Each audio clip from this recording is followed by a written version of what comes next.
বিয়ে করবেন আমাকে? আমি তো একজন ডিভোর্সি। এই জন্যই তো বিয়েটা করতে চাইতেছি। আপনি চাইলেই যে কোনো কুমারী মেয়েকে বিয়ে করতে পারবেন, আমাকে কেন?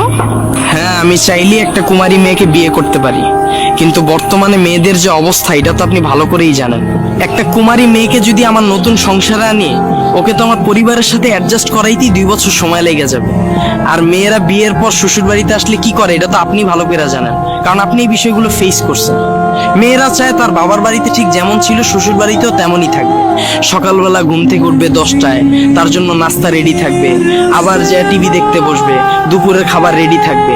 কিন্তু আসল বাস্তবতাটা তো এমন না। মেয়ের মাথায়ও সংসারের অনেক দায়িত্ব থাকে, আর এই বিষয়টা যখন 2-3 বছরের মধ্যে অ্যাডজাস্ট না হয়, তখনই মেয়ে বলে বসে তুমি তোমার বাবা মার থেকে আলাদা হয়ে যাও, নাইলে আমাকে আলাদা করে দাও। কিন্তু আপনি তো ভালো করেই জানেন এই দুইটার একটাও কোনো ভালো সমাধান না। এই একই ভুল আমিও করেছিলাম। এখন আমি বুঝি সংসার ভেঙে যাওয়ার তীব্র যন্ত্রণাটা কি। হ্যাঁ, এক্স্যাক্টলি আমি এই জিনিসটি আপনাকে বুঝাইতে চাইছি। একটা ইয়াং মেয়েকে যখন আমি নিয়ে আসবো, হয়তোবা এই ভুলগুলোই ও আবার করবে, আর এই জন্য হয়তোবা আপনারও ডিভোর্স হয়েছে। আর ডিভোর্সের পরে মেয়েরা বাবার বাড়িতে যখন যায় তাদের কি অবস্থা হয় এটা হয়তোবা আপনার থেকে কেউ বেশি ভালো বুঝবে না। ডিভোর্সের পর আমি যে কয়দিন আমার বাবার বাড়িতে আছি, আমি বুঝি আমার দিনগুলো কেমন যাচ্ছে। আমি আমার পরিবারের কাছে জাস্ট একটা বোঝা এখন। আর এমন বোঝা যে তারা আমাকে ফেলেও দিতে পারতেছে না, রাখতেও পারতেছে না, শুধু কথা শুনে যাচ্ছে। সমাজের চোখেও আমি দোষী। এখন আমি বুঝি ডিভোর্সের থেকে দাঁতে কামড় দিয়ে সহ্য করে থাকা অনেক ভালো। হ্যাঁ, বিষয়গুলো আমি বুঝতে পারছি। আপনি কিন্তু জানেন বিয়ের পর সংসার সামলানোটাই একটা মেয়ের জন্য প্রধান কাজ।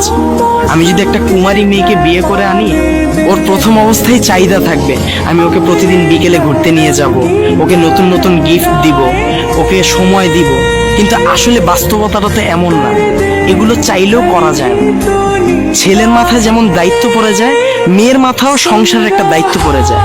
মেয়ের শ্বশুর শাশুড়িকে সেবা করতে হয়, সকালে হাজবেন্ডকে রেডি করে অফিসে পাঠাইতে হয়, ঘরে সবার জন্য নাস্তা রেডি করতে হয়। আর এইভাবেই একটা মেয়ের জীবনটা ওইখানেই সীমাবদ্ধ হয়ে যায়। এই ভুলগুলো আমিও করেছিলাম। সারাদিন শুধু বলতাম এত অফিস অফিস করো কেন, আমাকে ঘুরতে নিয়ে যাও না কেন, আমার সাথে এত চিল্লাচিল্লি করো কেন, তোমার মাকে কিছু বলো না কেন।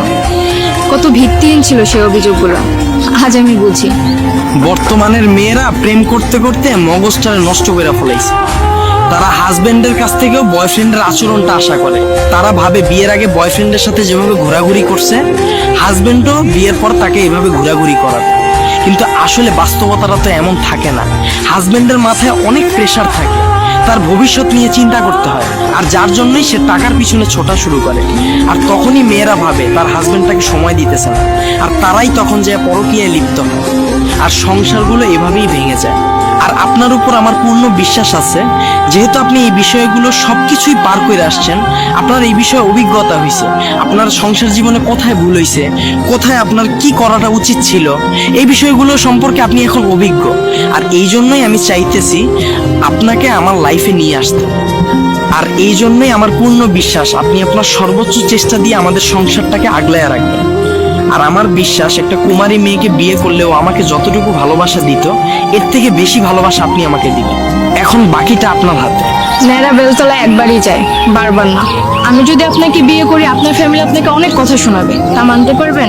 সমাজে আপনাকে কটু কথা বলবে, সেগুলো কিভাবে মেনে নেবেন?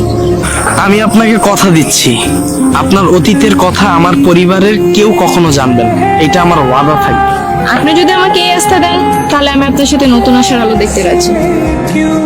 তাহলে চলেন।